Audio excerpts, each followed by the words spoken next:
No, it's good. Hey, everybody, welcome to the next episode of 6 Degrees of Pod. I'm here with my good friend Kelsey, and I wanted to talk to her about her journey from journalism student to park ranger, and now the founder of the animal rescue charity Coconut Mutts. So, Kelsey, if you just want to kind of explain to everybody who you are, kind of what you're about, and your journey from what I remember and we were in school together with Yeah. journalism, and then all of a sudden it's park ranger, Uh, and then now these other endeavors into the charity and photography too. So why don't you just go ahead and explain to people that? yeah, for sure. Well, thanks for having me, Seth. It's good to Oh no, see thank you. you. I feel like we always run into each other when we're out running errands, so this is Yeah, we always do. Yeah. a nice change. Um, yeah, so you remember correctly. I mean, so my name is Kelsey Johnson. Seth Hmm. and I grew up together. We went to high school together in Washington State. Yep. And I always wanted to be a writer ever since I was a little girl. And thought that journalism was going to be my ticket for adventure and travel. And it became pretty clear when I was pursuing that career during my undergraduate education that it was going to take a long time to be able to write and pursue the stories that I wanted to. Okay. You kind of had to start, you had to start somewhere, which is totally normal in any career. But I would have had to have started in, like I interviewed for a couple jobs and they were like the cops beat or the local Uh, courts beat. And I'm just not a newsy person. I wanted to do like the feature stories and I was really attracted to nature stories. okay. Um, and then it just so happened that for my degree that we had to complete an internship. Hmm. And so I got this email one day and I remember I was sitting in my room on my computer and I saw this email from the National Park Service that there was a writing internship opportunity Oh, okay. at a local national park. And I was like, oh my God, this is so cool because I mean, I grew up going to Olympic National Park Hmm. and, idolizing park rangers, but I never saw a, a young woman who also worked for the Park Service. So it was never on my radar that that was Hmm. any type of career option for me because in my mind, in order to be a park ranger, you had to be an older man, Right. super highly educated. I mean, this is back in the day. I was like, oh, you must have to have a PhD and be comfortable carrying a gun. So I had this vision in my mind of what a park ranger was. And I saw this email and it was like, no, we're looking for, a journalism student specifically to help with writing projects at San Juan Island National Historical Park up in Friday Harbor. Okay. And I remember being so excited, like, oh, I should apply for this so fast. I need to get my Hmm. application in there sooner rather than later because all the boys in my program are going to apply for it. And it just so happened that I got it. The lead ranger at the park really liked my writing samples. And so I spent my senior summer working at San Juan Island National Historical Park in Friday Harbor. And it just opened up this whole new world for me. And the people I worked with were really supportive of young people finding their careers in the Park Service. And, I didn't know that you could be a park ranger and go out and write stories about, one of the last natural prairies in the Puget Sound region or write guided walks, like booklets and design booklets for visitors. And I wrote a couple newspaper articles as well. But I just loved being outside. And I was like, well, there seems to be adventures to be had with this type Uh-huh. of work. And so when I graduated, I had like this one of many, existential crises where it's like, what am I going to do with my life? So I began applying for both journalism and park ranger jobs. And it ended up that just the park service jobs spoke more to me as far as Hmm. that adventure and seeing new places, some of the most beautiful places in the country, getting paid to do it. Right. You get to talk about and write about nature and, these beautiful historic cultural places that are so important to us as a people. And so I just kind of like went down this park service road and it was pretty It was fun, but it was also difficult at first because when you're starting out in the Park Service, you are most likely going to be a seasonal ranger. So you're employed for half the year, and the other half of the year you kind of have to figure out how to live. But I did that for 7 years. So I worked on San Juan Island, Oregon Caves National Monument, went down into Utah in the Moab area, and Mesa Verde National Park in Colorado, Petrified Forest National Park. That's like the biggest faux pas as a park ranger. If you're not wearing your uniform correctly, and then if you mispronounce a park's name. In Arizona, and then came back up to Olympic National Park and worked there for 3 seasons. And that was more kind of the outdoor science side of the Park Service, because there's a ton of different jobs. So when I first started, I was doing a lot of like, we call it frontline visitor services, but basically I'd be interacting with you, like school groups, helping visitors, like people find the trails, and then I switched to more like the science side of things. And so I remember at one point you telling me a story about giving tours of bat caves and stuff, and I was like, okay, that must be so that must be what you're talking about with the visitor facing side. Yep, exactly. Okay. Yeah, and then there's also this another side where you're more behind the scenes and researching plants and eradicating invasive species, and that was super, super fun. So I had quite a bit of different experience in the Park Service, and then that because I had a journalism degree, it was kind of like, okay, I could probably only go so far in the Park Service. So then I went back to grad school and got a graduate degree that was more in line with kind of natural and cultural resource management. Oh, okay. So you had such a good experience with the park ranger part of it that when you went to grad school, it wasn't really for journalism. It was more for the park and recreation like degrees. That's interesting. That's cool. I didn't even know they offered those. Like, that sounds really interesting. It's kind of like how some schools offer fire science degrees, and you wouldn't even know that that's a thing, but it's like for firefighters, you know? Yeah, because I remember the college where we were going had the fire sciences, and I was always like, I don't know any other colleges that offered something like that, but everybody took it that was going to go into firefighting. Remember that. Yeah, that was at OC. Yeah, that was Olympic College. That. Yeah. Huh. Interesting. Yeah, and it was for like people that not just like were going to be like a city firefighter, but they were going to go in and do like the forest fire, like the kind of stuff. Firefighting. Exactly. Yeah. So they needed a little more education for like shifting winds and like how does different foliage burn and stuff like that. So yeah. Yeah, it's exciting. But yeah, back in the day, that wouldn't have been on my radar. I also feel like, not naming names, but our high school experience, I don't feel like I was encouraged to pursue the sciences. I don't feel like it was something that was advertised as a career option. And then also wasn't fun. Right. It was stressful. Stressful, if this is what science is, then I don't know if I could do it, basically. Right.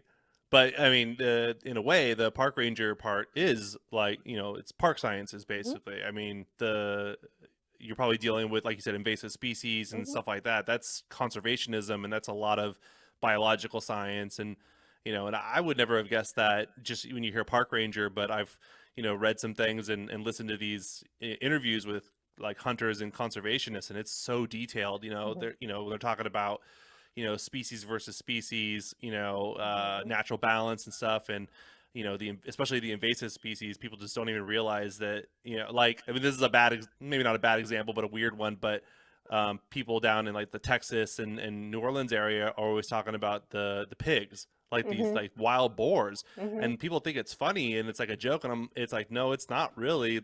Those things eat everything, and they just tear through like land. And I guess that's where kind of the park ranger thing comes in, right? Like as far as maintaining that and making sure that balance is there. And, that's interesting. Yeah. So serving and protecting that. I know you were a park ranger, so I got a couple questions about that. One is, how did you end up in America Samoa? And was that was with the park ranger, right? And then at one point, I remember you posting on social media about your park ranger duties, but you were like in the city, and that was Yeah. weird to me. I'm like, what are you doing in like metropolitan Seattle as a park ranger? I mean, I'm sure that they have offices there, but when you think park ranger, you think like out in the woods Hmm. somewhere, So, and I think people might be interested to know that there's these different opportunities in the park ranger, services that aren't always going to send them out to the middle of nowhere. Right. There's a lot of logistical things. So, if you want to talk about like how'd you end up in America Samoa Yeah. and what were you doing in the city as a park ranger? Yeah, for sure. That's a really good question. They're actually really related. So while I was still earning my graduate degree, I got a job, excuse me, in downtown Seattle with Seattle Area National Park sites. And it's Okay. an urban park. And so I was working in education and outreach, and I still do. So that's connecting youth and families to their public lands, to national parks. And so really trying to give back not only to this community that we're a part of, but then trying to inform young people about these different opportunities that are available to them, not only to recreate in public Hmm. lands, but to work. Because I feel like that's something that I didn't get when I was younger. And if I would have known about these opportunities, I would have, been doing a different type of summer job than what I was doing in Oh, high okay. school. Because I always felt like, my parents, big outdoorsy people, like, Hmm. grew up fishing and camping and hiking. So I always felt like I belonged in the outdoors, but I didn't know I belonged working in the outdoors. So, Right. but there's more than 400 units in the National Park Service. So it's not just the big national parks like Zion and Acadia and the Everglades and Olympic. It's the White House. It's the Statue of Liberty. It's Oh, okay. the cultural sites in New Orleans, such as, I'm going to forget the exact name, but New Orleans Jazz National Historical Park or something. But basically, any city that you go to, I would be very surprised if there wasn't some type of National Park Service thing there. Okay. Because it's not only about the natural resources, it's not only about the big mountains and the big forests and the my dog's really excited. It's also about our culture and the stories that are important to us as a people. And so that was eye-opening for me as someone who grew up in the Seattle area, and I had no idea that these national park units were around, and that they told these really cool stories about what makes the fabric of Seattle so special. So it's not just the protecting this particular plot of land for some historical reason, but it's also you guys are there to educate people on the history of that land and why it's important to the I don't know what the right word is, zeitgeist, or the current like culture of Seattle. Is these parks playing a role in the history?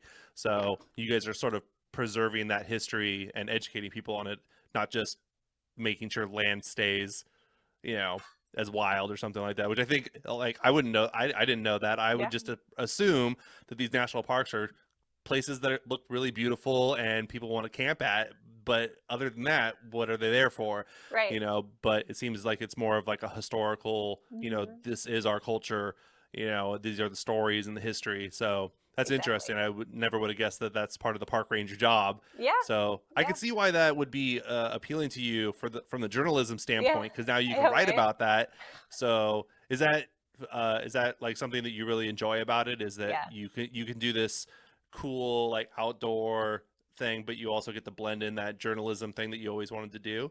Yeah, because I think at the core of it that I wanted to learn and do as much as possible, but then also share those opportunities, especially with folks and kids who have never had the opportunity to experience those things before. And so that's something that we're really passionate about on the team that I currently work on, is reaching folks and communities who have not had those opportunities or have been excluded.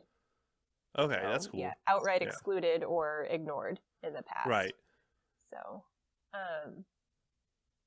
yeah, it's pretty great. So I've been, doing this type of work since I don't know. I hate to calculate because I feel like to me, like every time I calculate things, everything is still like 2004. Like it all blends I know. together. I don't know if you feel like that. I'll be like, oh yeah, that was like 2 years ago, and people are like, that was 10 years ago, Seth, and I'm like, oh, you're right. Yeah. Like, it's like, yeah. the 80s are vintage now, and I'm like, no. Yeah, we were born yeah. in the 80s.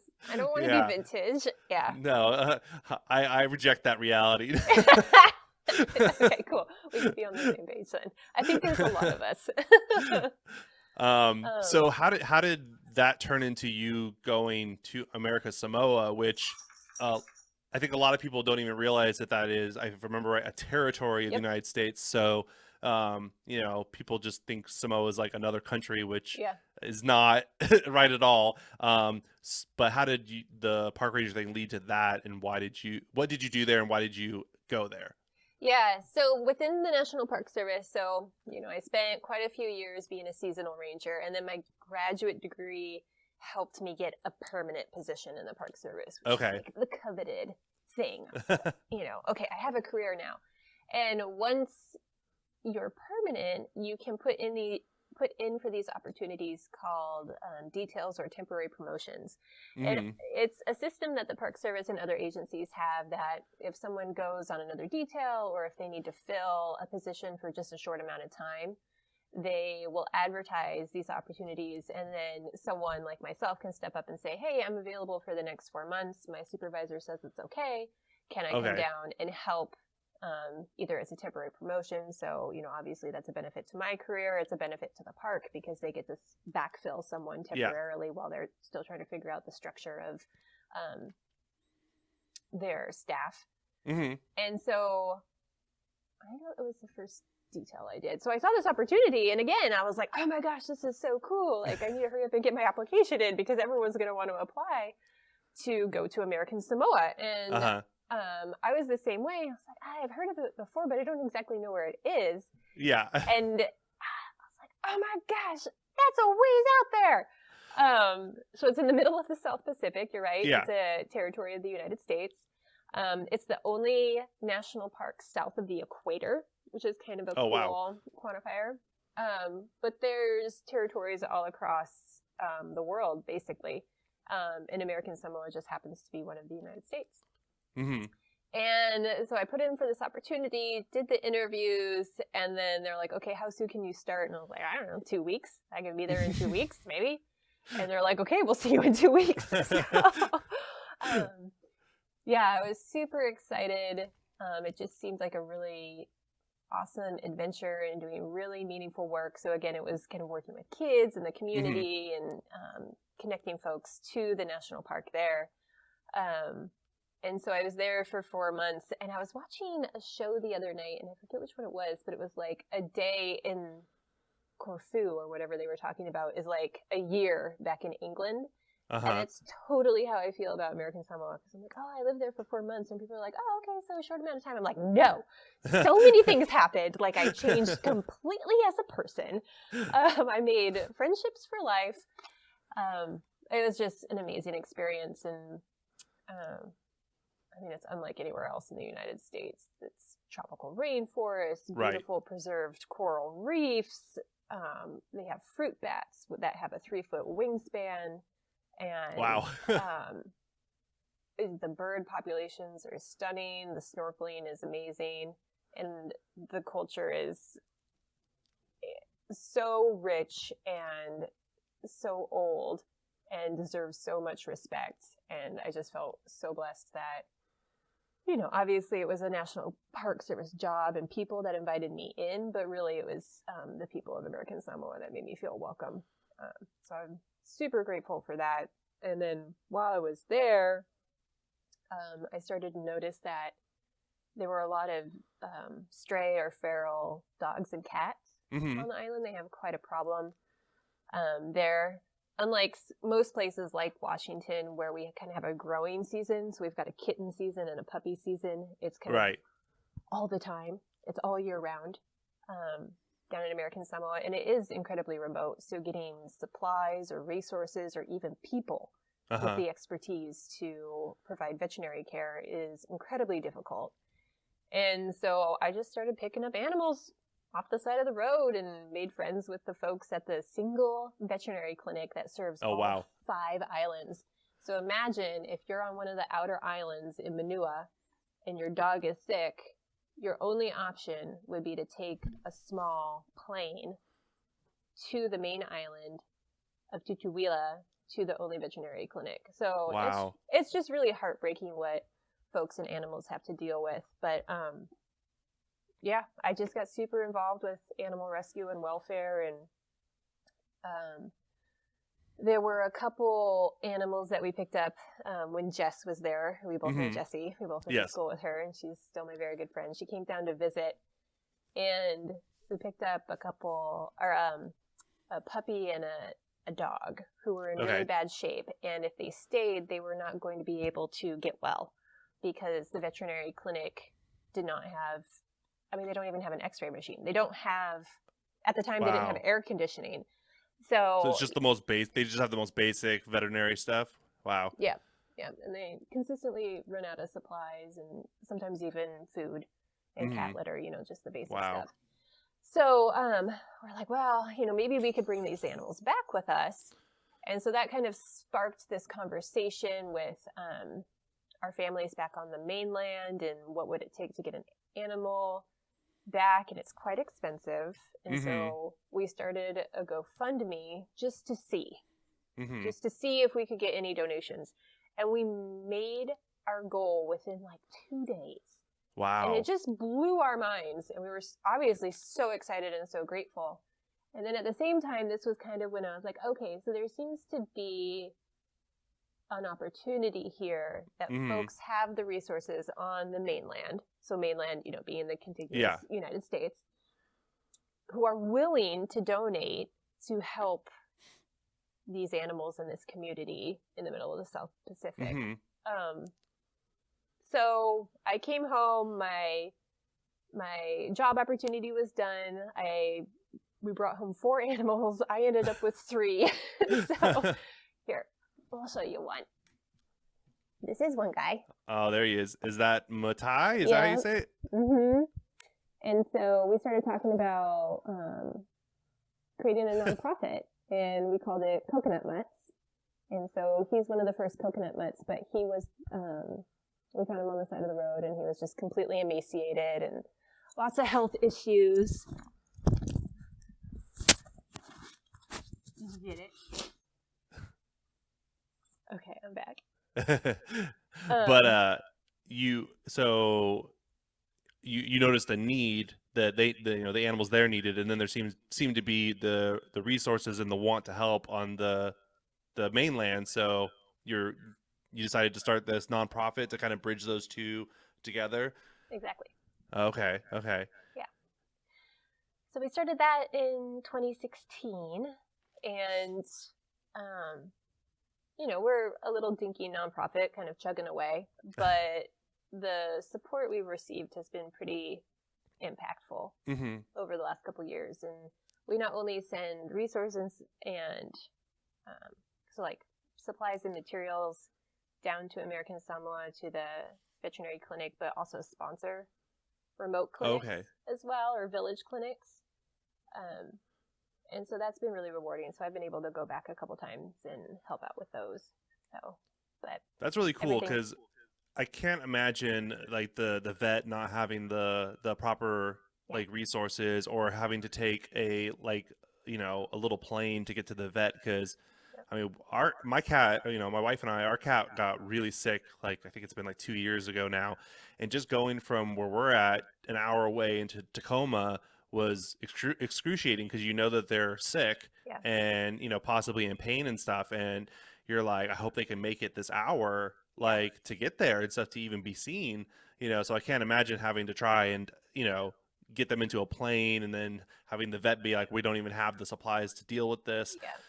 So that's really cool that you have found a way to get people that have the resources on the mainland and want to help, because everybody wants to help these cute animals. Yeah, exactly. And that you find a way to help the animals there. I was actually going through your website, which it's coconutmutts.org, right? I'm trying to remember. Okay. Good job. I was like, is it .com or .org? Okay, so everybody out there, it's coconutmutts.org if you want to check it out. And I was looking at some of the rescue stories, like about the Mhm. different animals and stuff. And I know that it could be bad over there, but I was just shocked at how emaciated and like covered in like ticks and stuff they are. I mean, when an animal here gets ticks, it's like, oh, they have a couple fleas or a couple like little Mhm. ticks and stuff, but this was like an infestation. Mhm. Like the pictures that you had up there, it's like in their ears and stuff. And Mhm. like I don't think here, except for in like really maybe dirty places or in the middle of like nowhere, like do you see that level of sickness in like a dog or a cat Mhm. that's out on the streets and stuff. You might see them with some mange or something like that, but I've never seen like an infestation like that before. And then to see like the progression as they get better and stuff, all of a Mhm. sudden you could see that like dogs have that obvious like smile that they get Yeah. sometimes. Yeah. And I'm like, oh, they look so much better, they look healthy now. So you know uh, are you hoping to expand this more so that you can continue to provide the services to the vets, or are you hoping, is it going to be more of like a adoption? Is it more of an adoption thing, or is it more of like sponsoring like the animals? It's more sponsoring right now. I think one Okay. of the lessons that we learned with the first GoFundMe that we did was, it's very expensive to get animals off the island, and the Hmm. amount of money it took to get them. I mean, that was a kind of a different case, because if we left them, they would have Right. not survived. Right. But taking that money and putting it back to the clinic and the community can save hundreds of lives. Okay. And I think that's one of the things that's so remarkable, because yeah, I mean, I was the same way. I mean, we kind of, we grew up in the Puget Sound area. Like, Yeah. we're very privileged in that we've got Right. veterinary clinics kind of, in our backyards. Yeah. Um, but the things that our animals face aren't, aggressive ticks or parasites or Yeah. diseases. And so that was shocking to me, going down to somewhere where, yeah, like you said, I mean, it's not just a tick. Like, animals can be completely drained of their blood by ticks, Yeah. and that's how they die. And it just blows my mind, because how horrific and sad is Right. that? And at the same time, it's so easy to prevent. And Right. so that's what we're looking at, is like, okay, we can take care of these really basic things that can help an animal's health, and it's not expensive, and it can, Right. literally save or change a life. So we'd love to expand, and we're always thinking of new ideas and new ways to help. Of course, COVID has just interrupted everything. Everything. Yeah, we had clinics planned, and we weren't able to execute them just because of the travel restrictions. Right. But at the very least, hoping to provide a continuous supply of just the basic medications or supplies that they would need in order to. I'm just thinking of all the dogs. I'm like losing my words. I'm like visioning all the dogs, but just trying to make as much difference as possible. So. Yeah, because you're trying to get them like the most basic of things that we take for granted, kind of, first world problems, over Exactly. there. It's not so much it's like basic, immunization shots and, basic, dietary and Mm-hmm. hygiene kind of stuff, right? Mm-hmm. So if people, donate to the Coconut Mutts or do a sponsorship, that's the kind of thing that it goes towards is, Mm-hmm. is medicine and stuff? Okay. Mm-hmm. Yeah, and spay and neuter too is really important. Right. And that's been difficult lately because of COVID. Usually the clinics that we set up, they're spay and neuter clinics. So you bring your animal in, they get fixed, and then they get their immunizations and treated for parasites on top of that. And all Okay. of that costs $25. Wow. And so, I mean, plans in the future, we're going to be in American Samoa a lot. But, right now they don't have a veterinarian on island. So there is no one available to do any spay or neuters. Okay. So, it's not only looking at, okay, here are the things we need to do to maintain a healthy animal population, but these are the preventative things that need to happen in order to maintain a healthy animal population. And that really comes down to spay and neuter. Oh yeah. That way, it's just like the population's like growing out of control, making Exactly. it more difficult to monitor and fix those things. Yeah. Yeah, exactly. Yeah. So, do you have any plans for in the future, like expansion wise, for the coconut mutts? So we've got a really awesome board, and we were talking about that lately. We've been mostly coming up with fundraiser ideas, and then what type of supplies are most needed right now. And really, it comes down to flea and tick and dewormer. Okay. And then also just trying to coordinate and offer our support however we can in order to get a veterinarian on island, Okay. whether it's temporary or permanent. Okay. So Yeah. So, are you looking to actually find a vet that would move there, or are you finding somebody who's already there to help them get trained, or just how would that work exactly? it would have to be someone who would move there. Okay. Yeah, I know there might be some folks on island who could do the work, but Hmm. you have to have certain licenses and Yeah. certifications in order to, order drugs and administer drugs and things like that. Right. So one thing we did in the past was kind of when we were starting our first relief clinics is we put out a social media campaign asking for volunteer veterinarians to go down to Oh, America okay. Samoa. And we got so many responses. Oh, wow. And so we've been working with a vet and a couple of vet techs, veterinarian technicians, repeatedly, who fell in love with the place, fell in love with the mission, and want to keep going back. Oh, that's but cool. when it comes to actually having a veterinarian on island working in the clinic is owned by and operated by the American Samoan government. Mm. And so that's, kind of being a support and advocating for this to happen, but respecting that, we're an off-island organization and Right. we don't want to tread on anyone's toes. Yeah. You don't want to overstep your bounds or anything like that. Yeah. Exactly. So would you hope to eventually, if everything worked out, have like a rotating amount? I mean, you said you got a really big response from the vets and the vet techs. Would you hope to have like a rotating like group of people? That way there's year-round assistance that way? Like, Yeah. people could have like, I don't know what you would call it, not an apprenticeship or internship, but like darn, I can't think of the word right now. I'm drawing a blank. But yeah, a residency. A residency. Yeah, there we go. Yeah, some type of sustainable volunteer program. And we were doing pretty good until COVID. We were running them probably about every 6 months or so. Mm-hmm. And there's other organizations out there, I'm blanking on their names, that do that. Like that's their mission is that, a government or a nonprofit can provide the funding, and then this third-party organization organizes basically a MASH clinic and goes to these remote locations that need help. Okay. Yeah. So I've been asking most people how COVID has affected their particular, whatever the topic is, whether it's, acting or being a performer or something like that. How has COVID-19 affected your charity or even the park ranger service? Because I don't think people think about the nonprofit, charities and stuff when this stuff happens. I know travel has been really hard, but how else has that affected? Yeah, I think the common thread is that everything is virtual now. So there's nothing in person. So from the park ranger side, all programming has gone virtual. Okay. Which has been, both good and bad, because I feel like with virtual we're able to reach a broader audience, but we're not getting those one-on-one interpersonal interactions with visitors, and especially kids, especially with the kiddos. Yeah. They're so much fun that, you miss presenting in classrooms, or you miss the classes coming to you and presenting.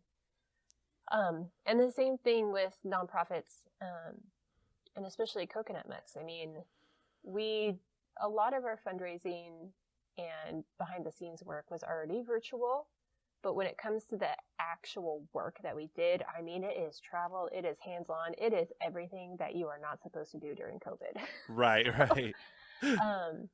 So yeah, it's been a real challenge. And so I think that we've just been trying to offer whatever support and help we can, and then kind of keeping the flame alive. Yeah. So that when it is safe to do so, we're ready to go. Whether that's, sponsoring another organization to go down and helping with a MASH clinic, or if we have volunteers ourselves who can go down and help. Yeah. But yeah, another board member and myself, we were planning to go down this August to help with the veterinary clinic. But of course, that didn't happen. So. Right. I mean, it really did shut things down. I mean, even this, originally my plan was to do this in person, Yeah. and I was going to start this like a year ago, basically, and everything shut down. I'm like, I don't want to risk anything. Yeah. And then my real job went completely remote. They're like, just stay home, and I waited this almost, about 11 months basically. And eventually I was like, I'm just going to do this remotely. We have the technologies and stuff, for me to do this podcast remotely and stuff. And in a way, it does open up more opportunities, because if somebody's in Texas or on the East Coast, I don't have to have them come here or me go there. So I can talk to more people. But on the flip side, I do lose a little bit of the personal one-on-one, for people that are local and stuff. It'd be better to have them come in and talk, and have that like one-on-one, personal connection. We lose a little bit remotely, not too much, but enough to be like, there's little cues and like the little delays and stuff kind of like, cause like issues and stuff. But, we'll make it work as much as we can until this is all over. I think it's great. I mean, your studio looks really cool. So thank you. I'm actually going to change it a little bit. I'm going to make this darker so that because right now the lights here bounce off really weirdly. See, you can see shadows and stuff. Okay. So I'm going to make some improvements, but they're kind of just in my head right now. I'm trying to think them through. So hopefully it'll look better in a few more weeks. I think it looks good, but thank you. Yeah. So you also are really into photography, and I don't know if that is a separate passion or is that something that kind of came out of the journalism passion? Yeah, I think it's all connected. Like, when I was younger, I'm like, oh, I have no direction and there's, no continuity in my life. And then looking back, I'm like, no, everything is connected. Like, obviously this is what this is the type of person that you were meant to be. But I wanted to be a photographer. Like, that's, I wanted to go into journalism. I wanted to be a photojournalist. I think I took your headshots when we were in high school, right? I vaguely remember that. There's somewhere around. Yeah. I do remember you taking my photo, and I don't even think it was for anything. You're just like, can I just take pictures? I'm trying to remember what they were for. I thought, didn't you do some modeling? Yeah, I think somebody wanted to hire me for something, and I have no idea what it was though now. It was been so long. But I do remember somebody being like, "Oh, can you get me some I do remember this now. They were like, "Can you get me some headshots?" Yeah, I feel like and then I don't think anything happened with it. Oh, really? Oh, I don't think so. Well, you can blame the photographer.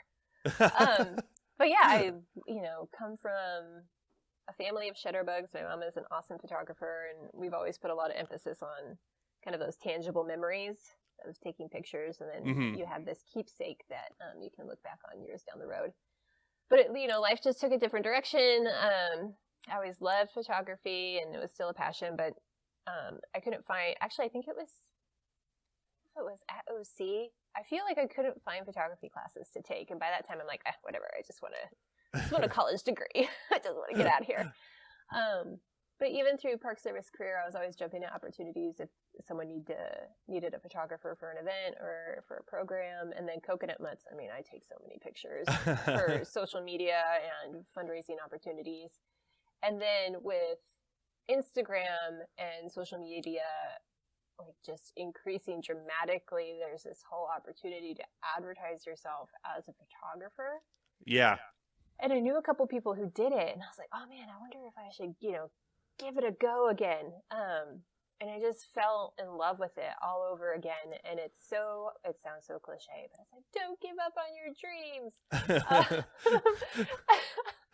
Yeah, so corny.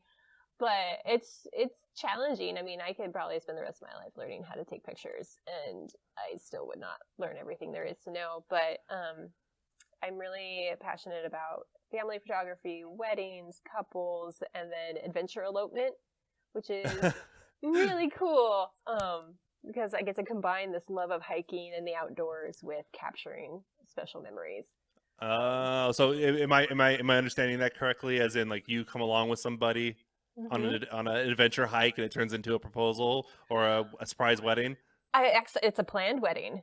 Yeah. Uh, So folks, especially in COVID, what they're choosing to do is, instead of the traditional church wedding or backyard wedding where, it's the reception or the mm-hmm. ceremony and then the reception and the speeches, it's, okay, let's, go up to Rattlesnake Lake in, past Issaquah, and we're going to say our vows, and then we're Mm-hmm. going to go have a backyard barbecue, or, I've got one couple who wants to go to North Cascades and another down at Mount Rainier and another in Olympic. Okay. And so all they want to do is marry their best friend in one of the most beautiful places in the Mm. country. And then there's not a lot of people, but you as the photographer get the honor of being one of the few people there to capture the moment. That's cool. That's Yeah. cool. Yeah. So I love and it. It's really, yeah, really cool. and it sounds like the as a photographer, that not only is it a special moment, but you have all the scenery and stuff because it's like Hmm. out in this amazing, in the national park areas and stuff. That's cool. I've seen things like that, but I didn't know it was a whole Yeah. thing It's now. a thing. So Yeah. wow. Yeah. I know it kind of makes you rethink stuff, but people do the craziest stuff. Like some of the photographers I follow, people are taking helicopter rides, like up to the top of a mountain, saying their vows. But yeah, because I think a lot of time when people hear the word elopement, they're like, oh, our families are going to be mad, or Right. we're going to Vegas. But no, you can make it whatever you want it to be, and I think that's so special, and especially in these times, it's like, why not do what you want, Hmm. do what's going to make you happy, and if you need a photographer, I'm your girl. do So, do something that's going to give you good photos, because that's something that my wife and I are most upset about oh with our no. wedding. Is the person we hired, he was okay, like, he was very cheap because he was just starting out, like, and Uh-huh. the samples he showed us were like, okay, well, that's good, but what he was missing was like being able to capture, like, moving people around to capture like these good shots and stuff. So a lot of times we'll look back at our old wedding photos and we're like, why are we like 2 feet apart and nobody's looking in the right direction? And like, it's a Oh. real sore spot for us, like Yeah. for everything else was like great. Actually, we barely remember that day. It's so chaotic, that as the bride Yeah. and groom, you're like, did that happen? Oh yeah, I think that did. We got you married, know right? yeah. Like, it's such a whirlwind of a day, and you're so busy. But when we look back and stuff, we're like, oh, the photos, ugh. you Oh know like, no. I mean, we had a couple of things happen that day that were like bad, but that was the Mm. thing. Like we were supposed to have a groom's cake, right? Uh-huh.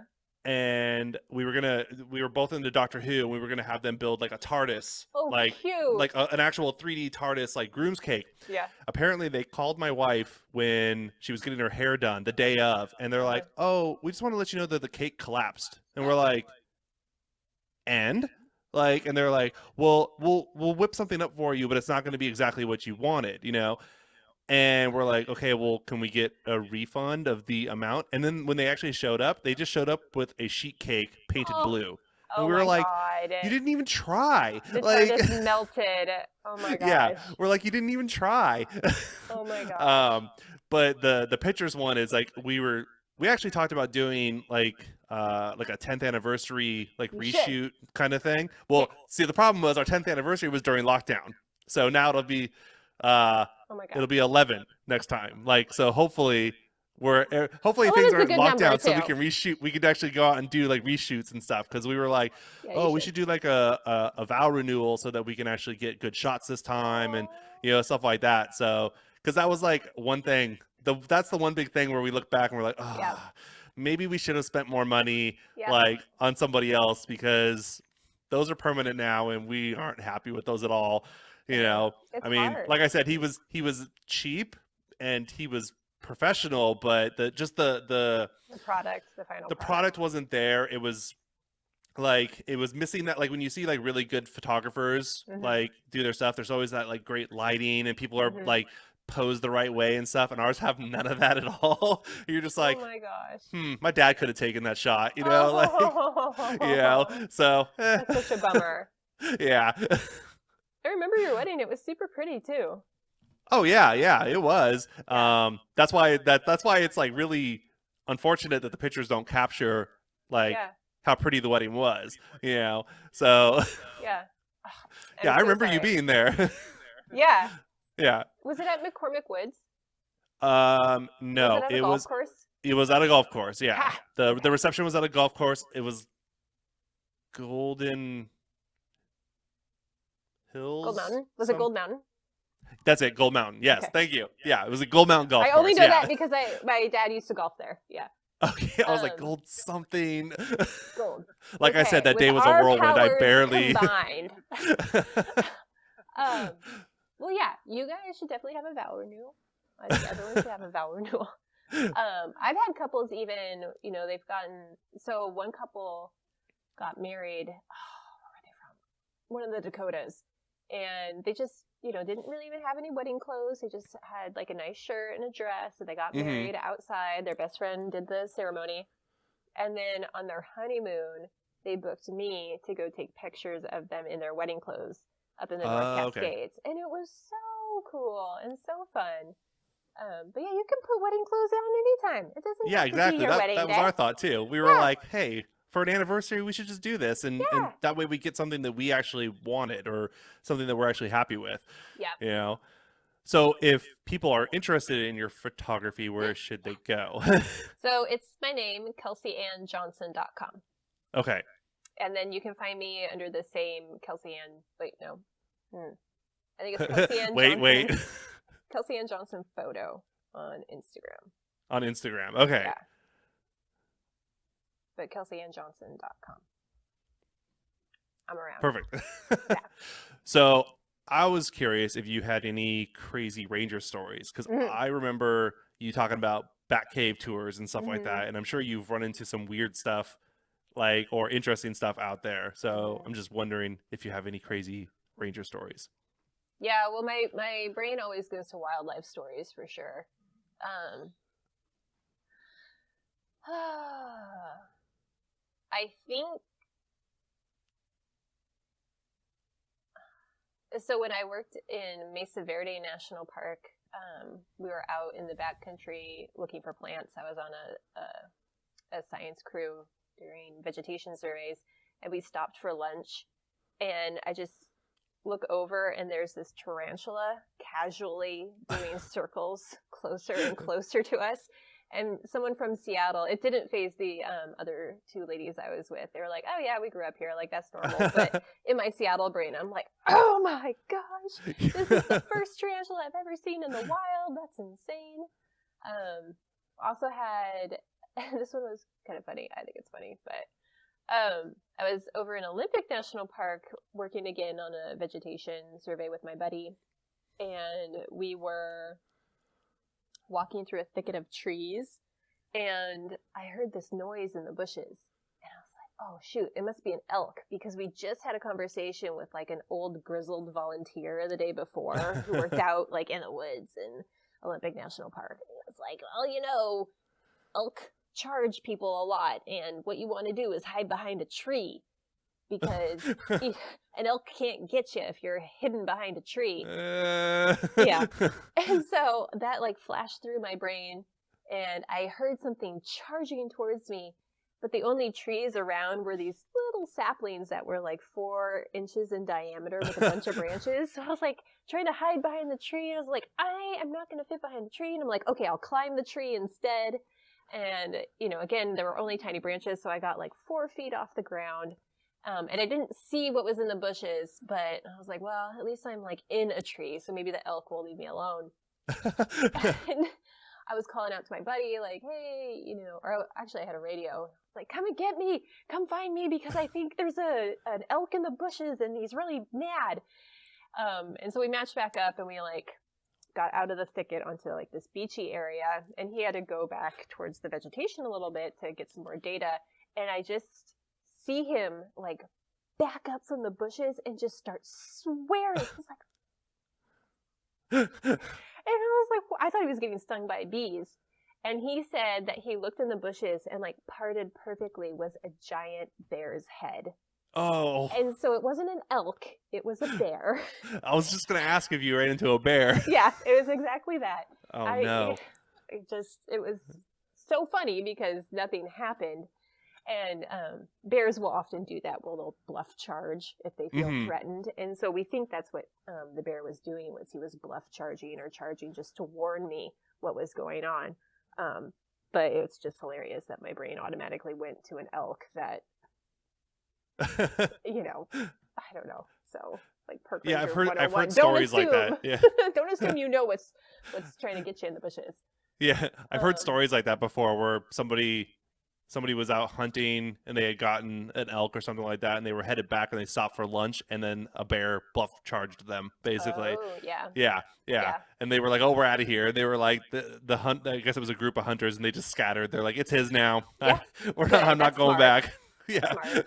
Yeah, they can move pretty fast, and they're big and agile. I think that's the thing that always surprises me, is how like graceful and agile some of the bigger animals can be. And then American Samoa, the fruit bats. I mean, you're out, giving a ranger talk, and there's just fruit bats flying overhead. Or you're giving a ranger talk about fruit bats, and you're like, what is my life right now? This is amazing.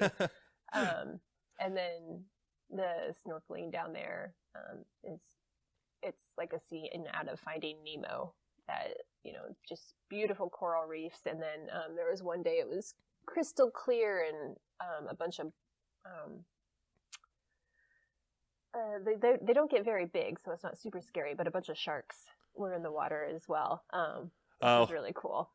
So, yeah, I've been to some pretty cool places with awesome wildlife. I was hiking in Petrified Forest National Park, and I was hiking behind my coworker, and he stopped all of a sudden, and I bumped into him, and he stopped because there was just this most beautiful, angry baby rattlesnake going across the path.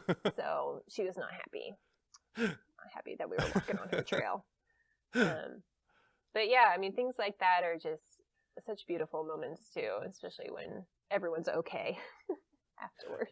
Are those giant like fruit bats just flying around all the time in America Samoa? Yeah, wow. They're just like birds.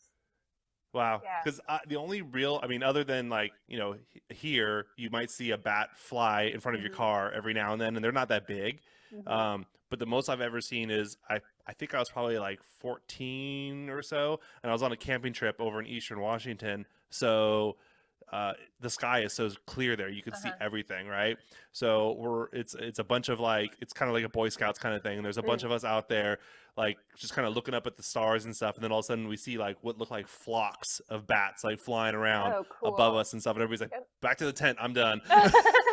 Like, I'll see you all in the morning. Like, that's awesome. But that was like the most I've ever seen. Usually it's just like one or two, and you never really see them because they're so secretive, like, so but it sounds like in America Samoa they're just flying around all over the place. Yeah, they're chill, and I don't think a lot of folks are afraid of them down there. They're seen as pests because they're fruit bats, so they'll eat the fruit off the trees. Oh, yeah. But they're just like little puppies with wings. They're super cute. And my first weekend in American Samoa, the community is pretty small of like off-island professionals. And so your good friend is a coral scientist, or like a prosecutor on island, or all these really amazing, proficient people that are kind of mid-level career and really owning their expertise. And one of the folks I ran into was one of the bat scientists on island, and he would rehabilitate bats who had been hit by cars or got separated from their mothers. And so he had bats. I don't want to call it a cage. It was like a shelter. Yeah. I know what you're talking about. Okay, thanks, Seth. And he had baby bats. Okay. And so, like my first weekend in American Samoa, I got to hold a baby fruit bat, and my heart just exploded, and got to feed the little guy blueberries, and it was so cool. Yeah. Well, yeah. Because people think bats, they think like these like vampires and vampire rabies and, rabies kind of things and stuff. But I saw a video recently that was about, they said it was the oldest fruit bat or something. I saw that one too. Yeah, and it was like a little her around. Yeah, they were flying him around and stuff, and I was like, that's actually kind of cute. And it like its face like was very dog-like. Yep. And I was like, oh, it does look like just a flying puppy. Yeah. Yeah.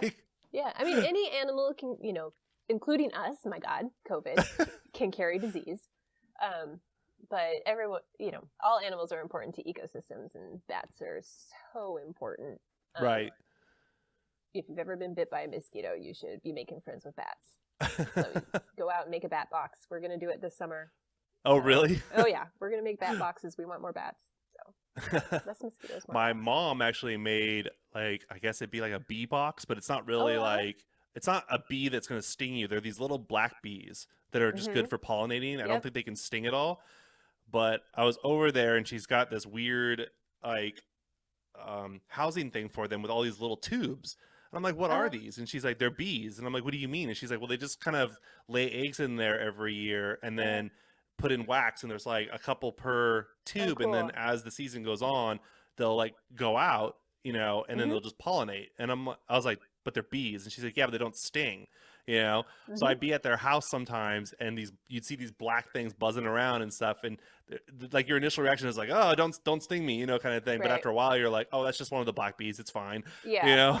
Like, but it takes those conversations, and I mean that's one of the things being a park ranger is we talk about trying to debunk some of the myths. Yeah. Around, I mean, some fears are well founded, and I just think it sometimes takes a conversation to differentiate. Like, okay, these are the things that could hurt you. What's the likelihood? And even if there's a risk of getting stung, are you allergic? Are you not? Right. Make a pollinator garden. That's what we did last year. Yeah, so, yeah.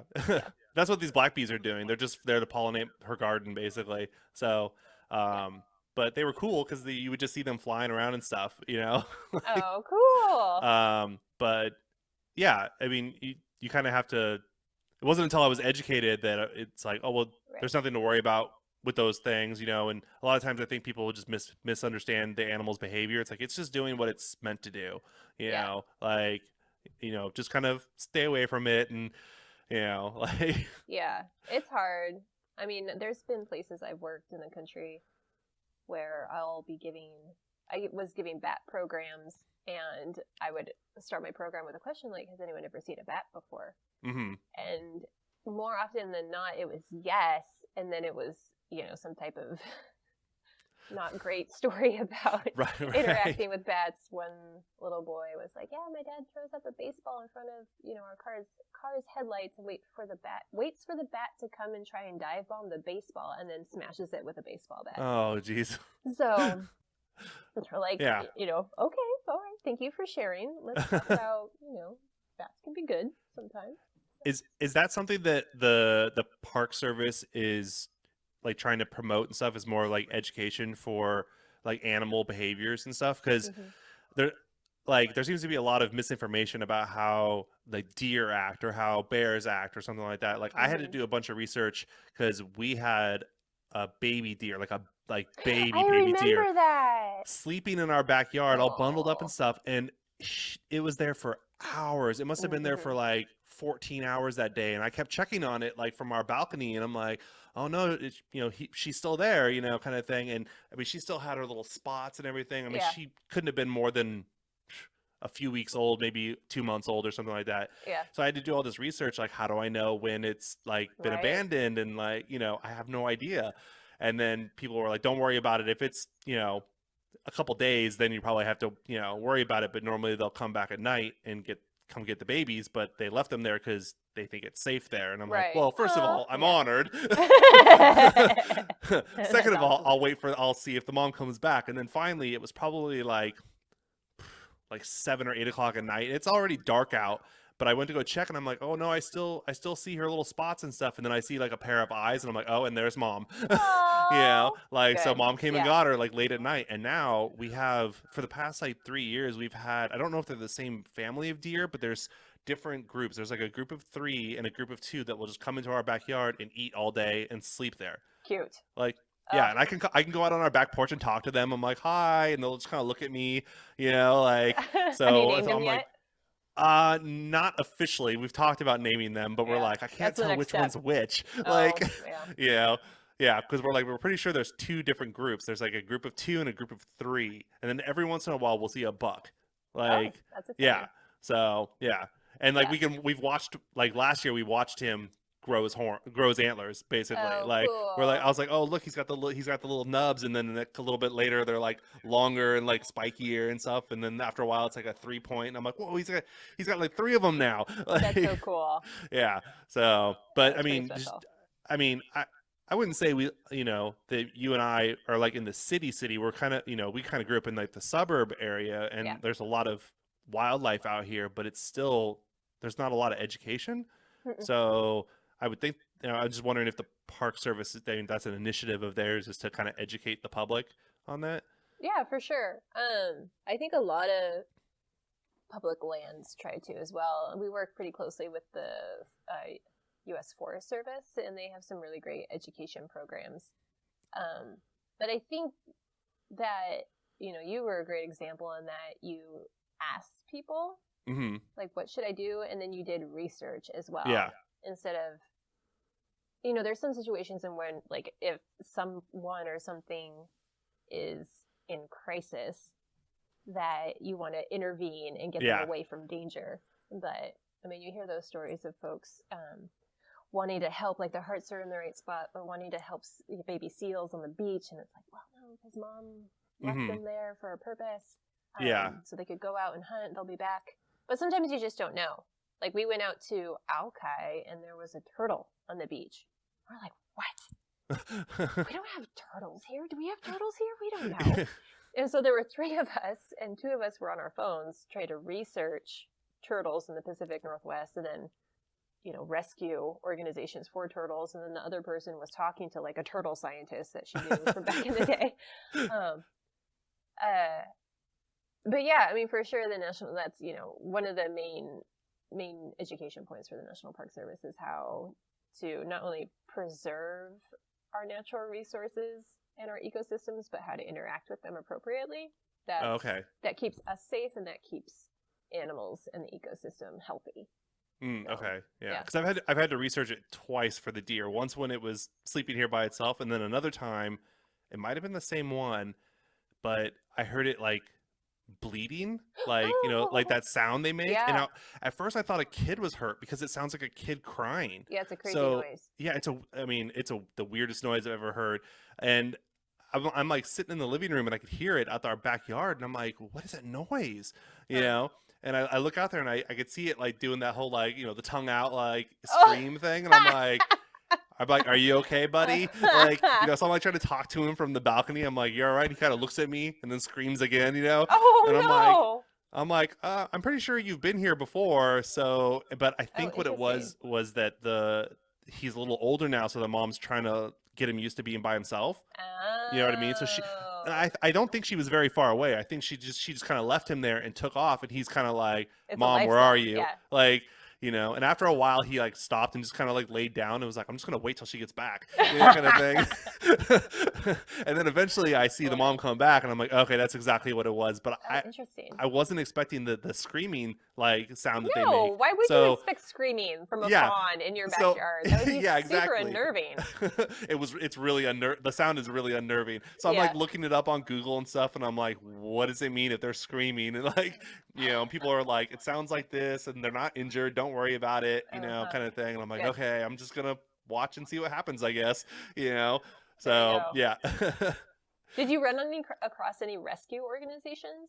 Yeah, I don't remember who they were, but I did see a rescue organization, but they were like, don't interfere unless it's really obvious that they're injured or they've been abandoned, and then we'll come get them. But they don't like to do that because when the mom comes back, it's not going to be there, and then there's a whole they really don't want to disrupt that natural development and stuff. So yeah, it's kind of like, I don't even know if this is actually true, but like when we were kids and stuff, I remember being told like, don't play with the birds that fall out of the nest and stuff. That's just part of the mom won't take them back, and I'm like, I don't know if that's true about the not taking it back, but I know you're not supposed to mess with them. Like, yeah, I can't remember either. And it's funny because Jessie, who's a zoologist, a zookeeper, told me one time, because we found a baby bird out of its nest, and she picked it up.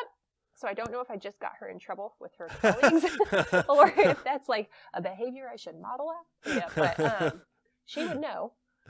But I can't remember. Jesse, just let us know and I'll cut that part out. So funny.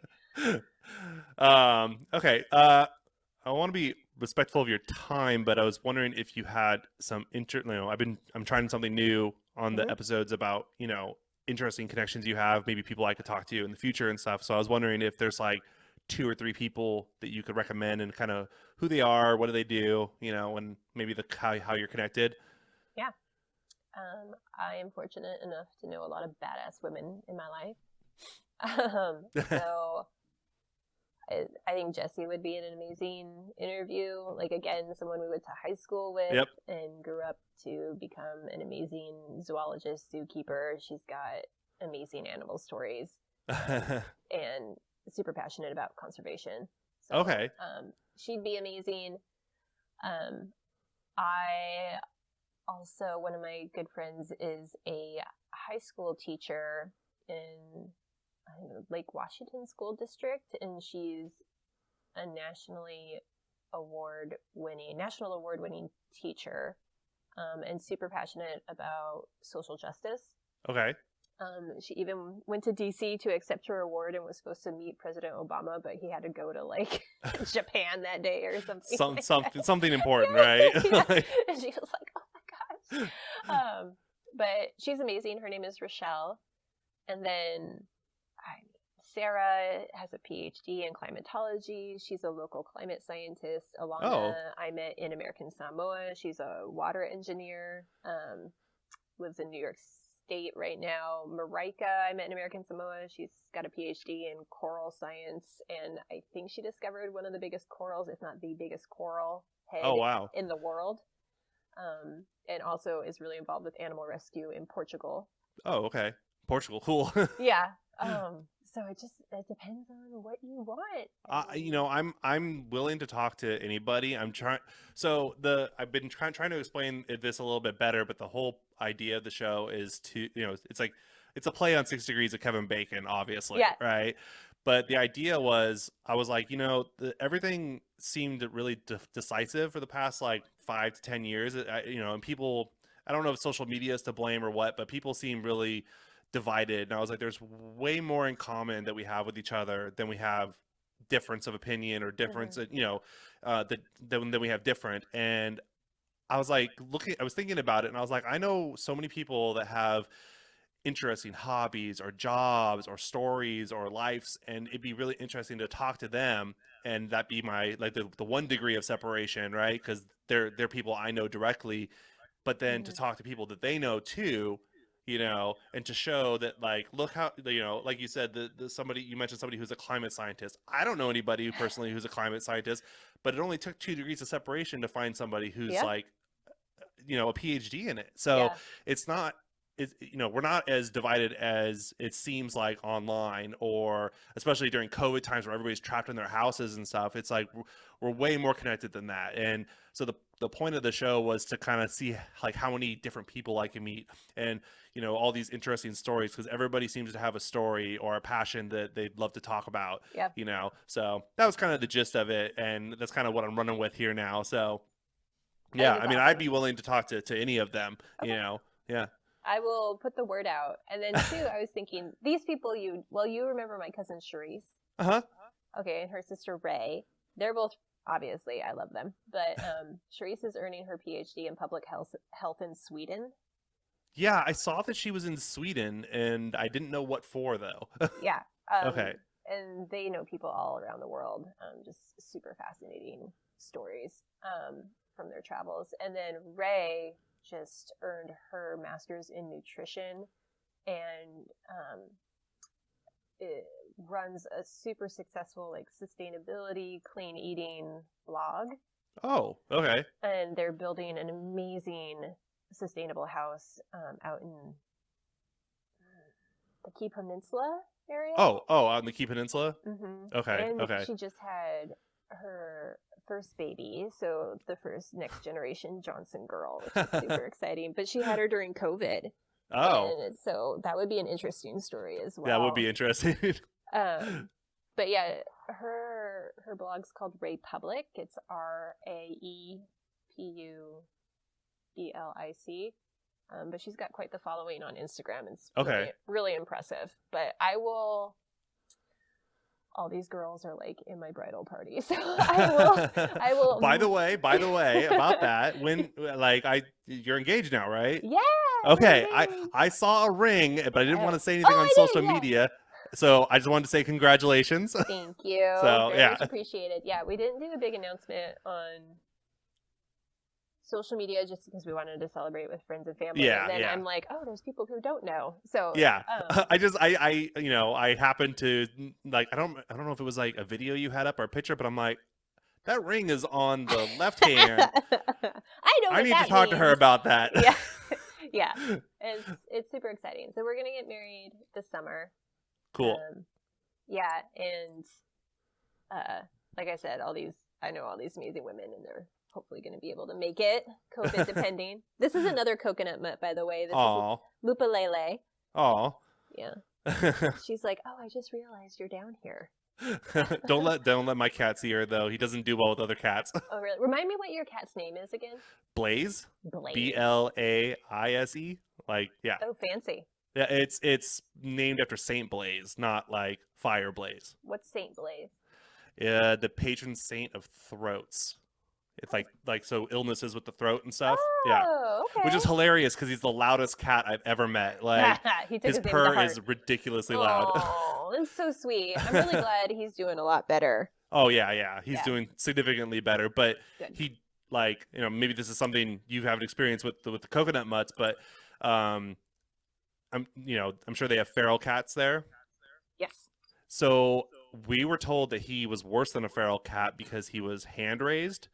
So basically, they plucked him out of the litter with no other cat interaction, right? So he doesn't know what his limits are. Yeah. So he doesn't know what a cat is really. So when he sees other cats run by the window, he freaks out because he's like, "You look like me, but what are you?" Right. Oh man, that's and tough. He acts more like a person. Like he's very talkative. But the problem is that he doesn't know how hard is too hard because he didn't have any litter mates. Yep. So it's either I'm not biting you or I'm biting for blood. Those are the only two options. So people are scared of him, but I'm like, that's just they're like, oh, is he gonna bite me? I'm like, probably. Deal with it. Yeah. I mean, I have all kinds of cuts on my hand because he plays so hard. Yeah. But we love him. He's great. Like he's your baby. I've never had a cat like that before. He follows me around like a puppy would and stuff. Like that. Yeah. I love it. Yeah, I think he thinks he's human. I think that's awesome. I mean, I never thought that I would have like 2 cats and a dog. And now we have another dog too. So it's 2 cats and 2 dogs. But we just have the one cat, but we had briefly talked about a dog, and then as a test run, we brought over my one of my parents' dogs. Just like this like friendly little. I think she's like some sort of terrier. And we kept her in the garage, and we opened up the door to the garage to let Blaze look, and he took one look in and was like, nope, not interested. Well, that's good that you tested it instead of just diving in. Yeah. I mean, I always joke that I was like, well, we're going to, for the wedding, we're going to have to miss out on a lot of things because of COVID. So what would make the day just extra special? I'm like, if we got a puppy, that would be amazing. What a better way to celebrate. And that goes over like a lead balloon with everyone that I tell. My mother especially. She's like, you can get another animal. But yeah, they're a lot of work. Yeah. Your parents always told you that when you were little. Like, they're a lot of work. Are you going to take care of it? And you're like, But yeah. Yep. Have you guys come up with a date yet for the wedding? It's still up in the air. Still up in the air? Okay. Yeah. I was just curious because as a summer, we had ours in the summer too. So I'm like, oh, I wonder if it's close to that time frame. So yeah. Probably the end of summer. Yeah, that's yeah. Yeah. We'll see. Hopefully things open up, so you can have a little more stuff there. Yeah, we'll see. We're just trying to be chill about it. So cool. Congratulations. Thank you so much. Yeah. All right, she thinks she's getting interviewed next. Take it over. Well, we'll go ahead and wrap this up. So next week, I'm actually having Spencer Hill on. So if you notice the names, yes, it's my cousin. But he spent 20 years in the military and has retired now, and now he's running a diving business. So it's like a scuba diving business where he does like tours and stuff. And so you were talking about sharks, and he has all these pictures of him diving with sharks and stuff Oh, in all these cool. really beautiful locations. It's like crystal clear water and stuff. But he's doing these, instruction, tours and stuff like that. And I believe he spends a lot of time in the Philippines scuba diving also. So I'm going to talk to him about a bunch of different things. Other than that, I guess I'll let you go.